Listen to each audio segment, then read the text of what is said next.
Assalamu alaykum do'stlar, yaxshimisizlar? Bugun sizlarga Ellikba qo'shig'ini yodlab beraman. Uyg'ur tilli ellikbasda 32 harf bor. Buni bilmay cho'ng bo'lsang, satturat o'yib bo'lar. 32 harfni birdan deb beray. Birga bo'ldim misollar hikoya so'zlab beray.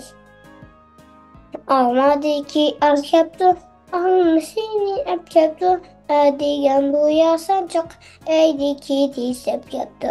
Beliqdiki be bo'lsa, suv uzishga bek usta, boltadiki begaganda hamma baqas bo'linglar. Topdiki teni qo'g'lab, tunglab top kaptu, tongni semiski yarsiz deb juvadiki ekaptu. Qiziq chayni ichamsiz deb chaynakdagi chekaptu. Tong saharda chillayman deb xo'rozdagi haykaptu.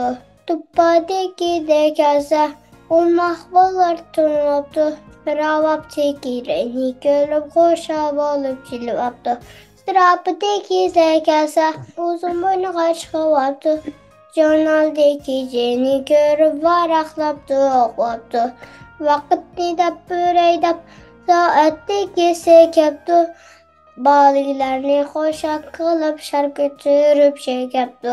Uzun bo'ynini so'zib, qaqqa qilib haykaptu. Unchidek suvlar chichib, fontandagi faykaptu. Mungazini ko'z qilib qo'shqardagi qaykaptu.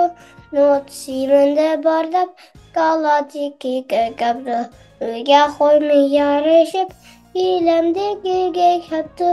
Hidning yarishi qidab, sangzodagi kaptu.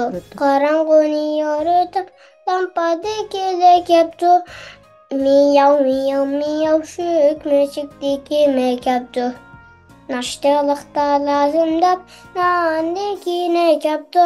Tatliq kasallik keldim deb, haradagi kaptu. Qatarlikman tutmang deb, otdagi kaptu. Kimyosi tepanglar deb, uvadagi kaptu. Qanotlarini qaqab, o'rdakdagi kaptu. Tatliq pishdim yemsiz deb, o'zimdagi kaptu. Meni alamsiz deb, bilib pisadagi kaptu. Hammaylanga xiris qilib, iyiqdagi kaptu. Itdagi bosh kelmay, ba'zi kuchab qavabtu. Qo'rqib ketgan bo'la chig'lab, yağmurdagi kaptu. Shunda qilib hammaylan o'xshasharga jon bo'ptu. Echadigan hikoyamiz tugabtu, tamom bo'ptu. Rahmat, xo'sh.